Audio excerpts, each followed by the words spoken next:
Jack McDonnell is the station manager of 4ZZZ. He might have been moonlighting on the radio a few hours ago when my ears were listening. We'll talk to him about that as well. You were the co-host of Zeitgeist. Jack produces the music festival That Sound Over the Fence. We've got the Zed50 coming up. We've got a lot to talk about. Jack, welcome to noise11.com. Thank you very much for having me, Paul. It's a real privilege. Yeah, been at 4ZZZ for a number of years before you were station manager, so you got a chance to work out how the place operated. Yes, yeah, absolutely. I think I really followed in the footsteps of maybe some of the previous station managers of seeing a full progression of starting out as an intern in the news department, going through training, doing a graveyard shift, doing a Z Digital show, into doing a show on 102 at 1FM. And then eventually turned into being manager. So I very much have seen it across various different steps along the journey. Yeah. And I believe you've also done time at Macquarie, Grant Broadcasters, Southern Cross, ABC, Austereo, SEN. Yeah, absolutely. You know where all the bodies are buried, don't you? Well, Brisbane is still in a lot of ways a small town, and there is only a couple of stations around. But I did take what I'd learnt from here at Zed into a professional working in radio, still volunteering all that time because I loved community radio and I loved what we did here. But yeah, I was very lucky enough to work professionally in radio while still getting to volunteer here. It was a great time. Well, I guess given your background, you know very well the limitations that commercial radio has. You know about the regulations that the ABC has. That knowledge must be extremely valuable to steering a community station like 4ZZZ. Yeah. No, I do feel very lucky. I do feel very lucky to be able to both navigate, media law, what we can do, but also celebrate the freedom that we have and the empowerment we do have to give our volunteers and our announcers to be able to pick what they want to play, represent their communities, and really, get into the heart of the local scene. I also feel like having that idea of we can be hyper-localized, we can be really focused on our broadcasting area because that's the people that we're representing in the community. So I think both of those really are something to be celebrated, and we're very lucky to have here. I guess commercial radio doesn't go to certain areas that you've talked about within the community because it doesn't fit the profile of the advertisers, or it simply just isn't enough audience to profit off. So, put that part of programming in the local Brisbane community to one side. With the ABC, they've got a very boxed-in tunnel vision programming regulation now. Everything is by rule and by committee. So they've got their limitations as well. Do you deliberately go to the parts that the commercial broadcasters and the ABC aren't covering? And, does that basically create the template for the audience, the 4ZZZ audience? I think the 4ZZZ audience is looking for an alternative. I think they're looking for music that they haven't heard anywhere else. They're hearing from people that they're not going to hear in mainstream media, and they're hearing about issues that are important in their local area that maybe isn't getting the airtime for any number of those reasons that you highlighted. So to be able to hear things that are happening from people that are in the ground, in the area, talking to, whether it be an activist group, whether talking to be a peak body representing a marginalised community, or they're just hearing from bands that are up and coming, playing in their area, playing every week in and out, in shows, in venues, and they're wanting to hear what's happening and go out and support it. It's all those reasons that I think people are tuning in to community radio and wanting to support independent community media, because it is a voice for those that you're not going to hear anywhere else. And you can also feel a part of that. You feel you are a part of the community when you're going out to these rallies and protests and you're hearing it on air and you're feeling you're a part of it. You're feeling you're with your community. Same as going to a gig, seeing people that you go to 1 or 2, 3 gigs, you start chatting, you become friends, you feel a part of that community. And I think that's what community radio really fosters. So you've really created a solid anchor in Brisbane culture, I guess, from that point of difference. Yes, and that's something that has been from the very, I think, from the very start. It was created as an alternative because we know what the media landscape was like, and we know what the political climate was like for any thing alternative at the time in 1975, and that tradition, that anchor, has been passed on, even when it was, in a caravan, whether it was in Toowong or whether it's where we are now in the valley. It's been that consistent anchor throughout to be an alternative voice in our local community. This is a real heritage broadcast for Brisbane. We're talking to you because it's the 50th anniversary of 4 Triple Z coming up, with some great big events coming up. But as general manager of the radio station, what's your process for revising the culture of the station to meet the ever-changing community needs? I think it's always just about listening and responding. What are the issues out there? What are the communities that are growing that we don't necessarily have great representation of, or we want more of? And how do we actively curate those voices and curate their issues, and how do we platform them? And I think we've probably seen that over the decades, particularly platforming a community, highlighting their issues. Maybe that becomes better, or it becomes a situation where, okay, we don't need to necessarily do as much focus in those areas, but others do pop up. So I think you're always kind of listening and responding to what those communities are, and that changes over time and is recognized, and through some forward planning and strategic planning, it's like, how do we meet those objectives and aims? The 8th of December 1975, the first day 4 Triple Z went on air. Was that day captured? Has it been archived? Can it be replayed for the 50th anniversary? Yes, yeah, there are some archival bits of our first few hours of broadcasting. Yeah, the Who's "Won't Get Fooled Again" was the first one that was played, and yeah, we have audio recordings of that. So that's what is also such a joy, and I guess a privilege to be in the position that I am for this period, is being able to hear all these things, hear all these incredible stories about how it started, those first few years, and the different iterations of Zed throughout that. It's been really exciting. The Who "Won't Get Fooled Again." I'm guessing that came out about 20 years before you were born. Yeah, maybe. What scares me about saying that is that, like, if I'm going to be talking about something of the same caliber, I have to go back to the 1930s. So I'd better shut up. Yeah. But look, that's always been a part of our history. Every year on the 8th, it does get replayed a bunch that day because everyone knows that history. And even then, it's hearing more stories. I mean, Heather recently told me a story that when the failed eviction happened at UQ, when they got back into the station and generators and car batteries to get us back on air, the first song they played was "Won't Get Fooled Again." So there's a long through history that song has with the station. And there's a couple of events coming up, including that Sound Over the Fence. That's your event on the 9th of August. There's Zed50 coming up as well.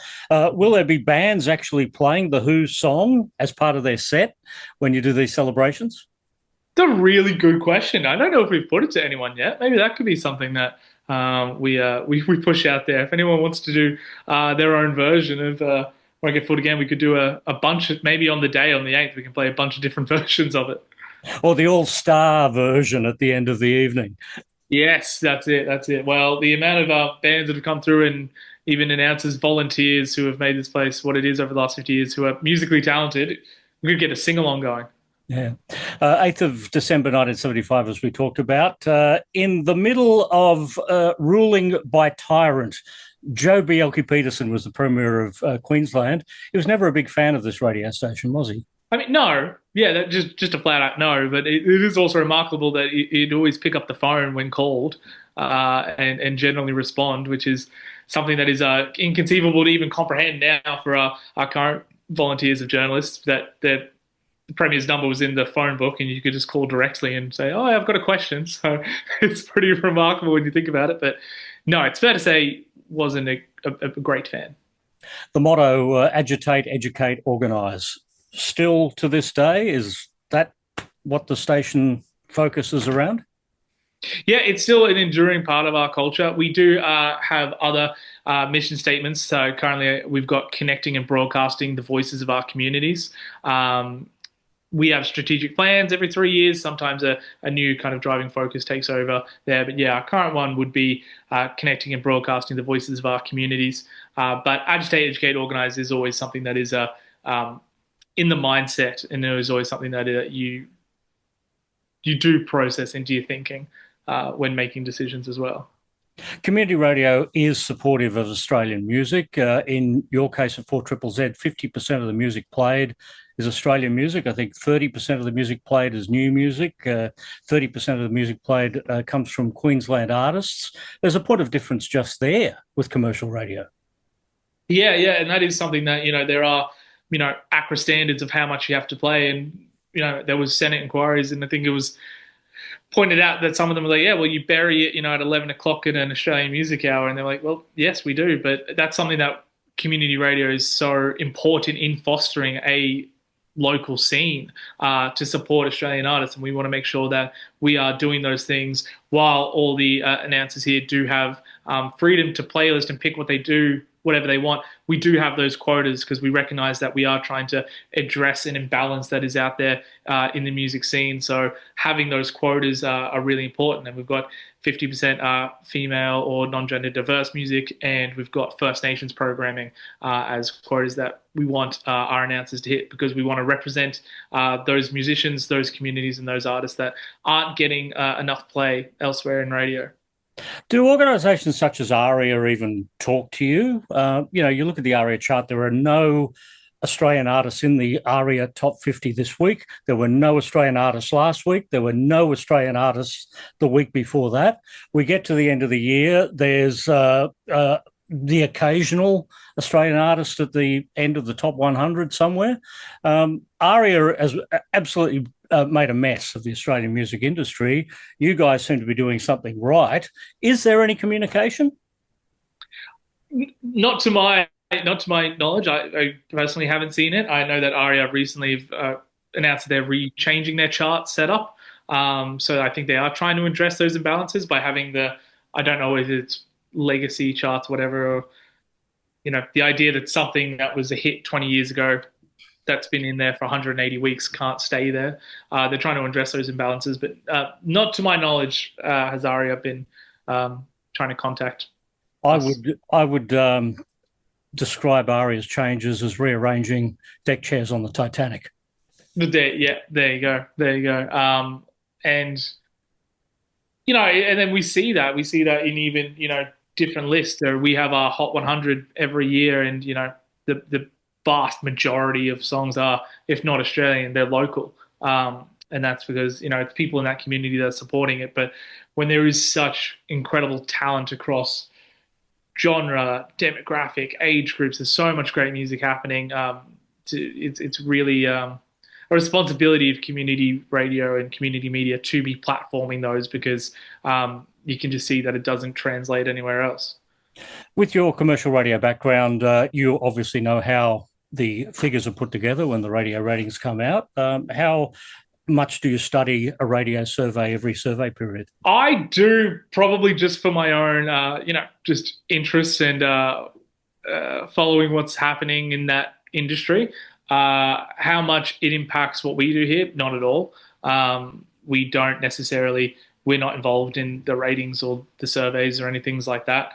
But it's something that I do keep an eye on, probably just for my own personal interest, but it doesn't necessarily carry over to what we do here.